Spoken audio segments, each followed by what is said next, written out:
Pasta alla gricia is one of the 4 famous Roman pastas. People will comment, oh, it's just a carbonara without the egg, or oh, it's an amatriciana without the tomato, or isn't that just a cacio e pepe where you've added guanciale to it?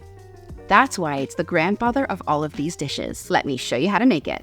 Start by setting a large pot of water to boil. You'll notice this piece of guanciale still has the skin on it. We want to carve away the skin. Leaving it on will make it chewy and it won't have a nice texture in the pasta. The reverse side of the guanciale has a lot of seasonings and spices that have been used to cure the meat. You can leave it on if you like, but I like to trim it away.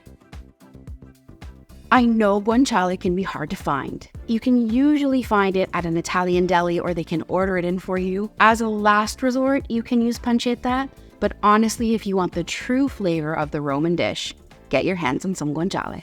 Try to find a piece of guanciale that has a nice strip of red meat through the center. Too much fat and you won't have that lovely chewy meat in the pasta.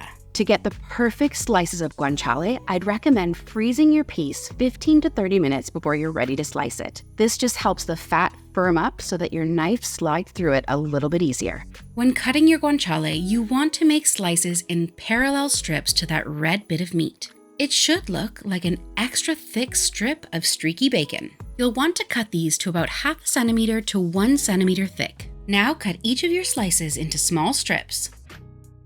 This is the perfect piece of guanciale for our pasta alla gricia. It's got a little bit of fat, a little bit of that meat, and a little bit more fat to cap it off. You need 100 grams, 3.5 ounces of guanciale per person, but I'm being a little extra generous and I'm using an extra 50 grams per person. Once your pot has come to a boil, season your water with about a tablespoon of salt.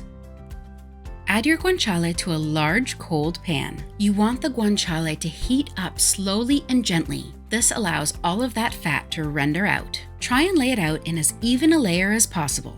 Turn the pan onto medium heat. While the guanciale is cooking, grate about 100 grams, around 1¼ cups of pecorino romano cheese. You want to be sure to use fresh pecorino romano and grate it really finely so it turns into a cream in the sauce. When the guanciale is starting to release a little bit of its fat, start moving it around gently in the pan. You want to try and keep an even heat across the entire pan so that all of the pieces of guanciale cook at the same rate. Once your guanciale has rendered and released most of its fat, you can drop in your pasta. For this recipe, you'll want to use 150 grams of pasta. That's just over 5 ounces per person. You'll want to use a dry pasta for this recipe, so if you want to use your own fresh pasta, make sure to let it dry out before you use it. I'm using rigatoni, which is a really popular pasta for this dish. But honestly, you can use your favorite as long as it's a good, high-quality pasta. Cook your pasta as directed on the package, but subtract 3 to 4 minutes. We're going to finish cooking off the pasta in the pan. This also helps the pasta release more starches so you get that really creamy sauce. Now that the guanciale have cooked and the outsides are crispy, remove them from the pan. Set these aside and we'll add them back to our pasta in a little bit. My guanciale has released a lot of fat, so I'm going to drain quite a bit of it out of the pan. You just want enough guanciale fat to coat the bottom of the pan. Add a couple of good turns of freshly cracked black pepper to the guanciale fat. By adding the black pepper to the hot fat, it allows the pepper to bloom and release its flavors. After about 30 seconds, add in a ladleful of your pasta water. At this point, you could deglaze the pan with a little bit of white wine if you'd like to. It adds a little bit more acidity to the dish, but it's not traditional, so I'm going to leave it out and use pasta water instead. Let this liquid reduce slightly. Just before you transfer the pasta from your pot to your pan, turn the heat of the pan up to high. Scoop your pasta with a slotted spoon or a spider and put it straight into the pan. It's okay if some of that pasta water travels with it. That's going to help create the sauce. Give your pasta a good vigorous stir or shake. This encourages the pasta to release its starches and helps it to make that creamy sauce. Now turn your heat right down to low and add in about 40 grams, 1/2 cup of your pecorino romano cheese.